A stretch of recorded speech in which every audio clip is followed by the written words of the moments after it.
this is Tiffany Hopkins with Oregon State's Forestry and Natural Resources Extension Program. Today we're headed out into the woods to find some Oregon grape stems.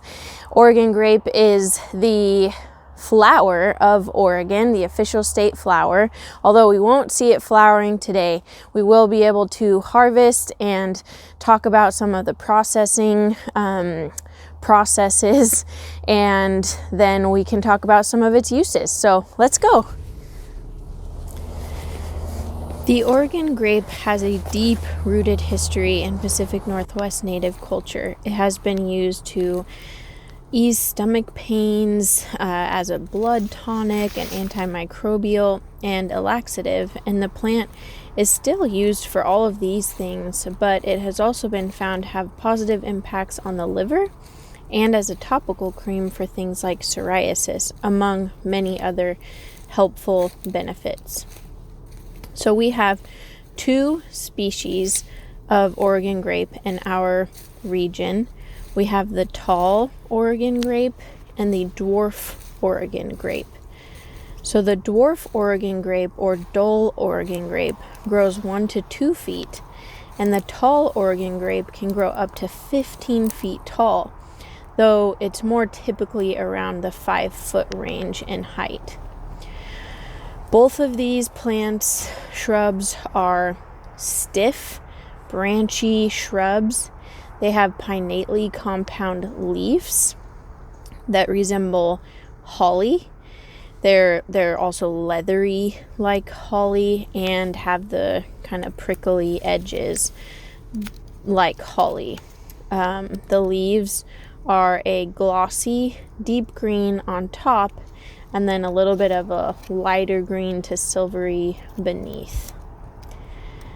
The dwarf Oregon grape has 9 to 19 leaflets per leaf, and the tall Oregon grape has 5 to 7 leaflets per leaf. If the plant were flowering, each flower would have 6 petals arranged in clusters, and in the spring, the plant produces tart blue berries that can be used for cooking. I've made a video about foraging for those berries and some of the things you can do with them, and I'll link that in the description box below. So both plants have a bright yellow pigment in the inner bark and roots, and this is where the good stuff is.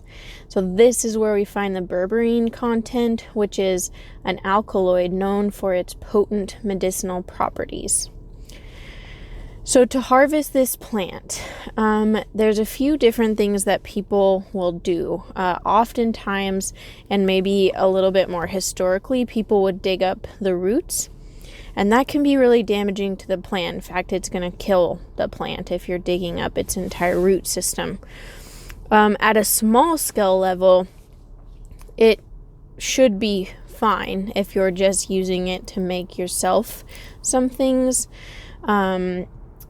I have tons of this on my property, and I'm choosing to harvest and utilize the bark, which has been shown to be far less harmful when you are harvesting it that way.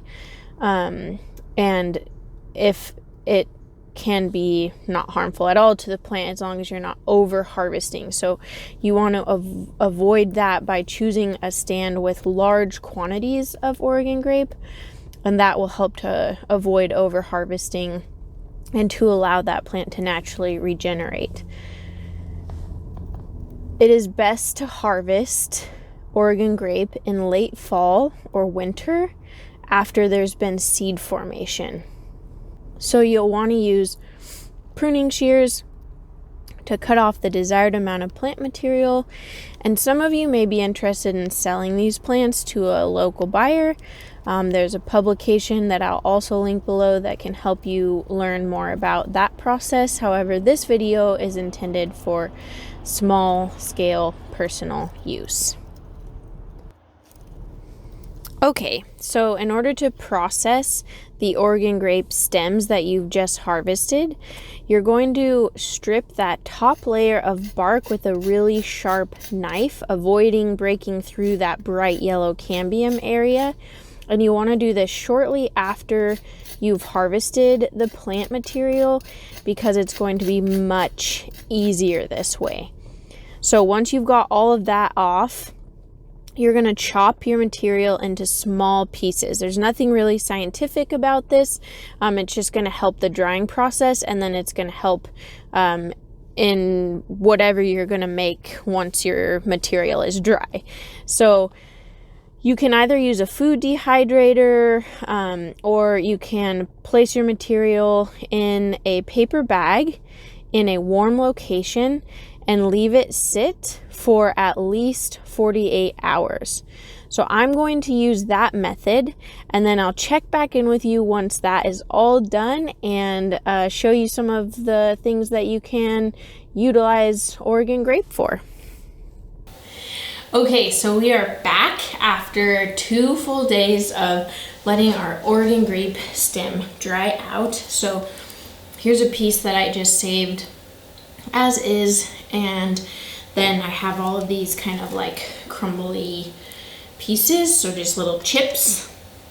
And there's so many things that you can do with this once it's been processed. You can turn it into a powder. You can make all kinds of different things, and it can help with all different things that might be going on with you and your body or your health. But what I would say is definitely consult with your physician on what those things might be and what you could utilize this for.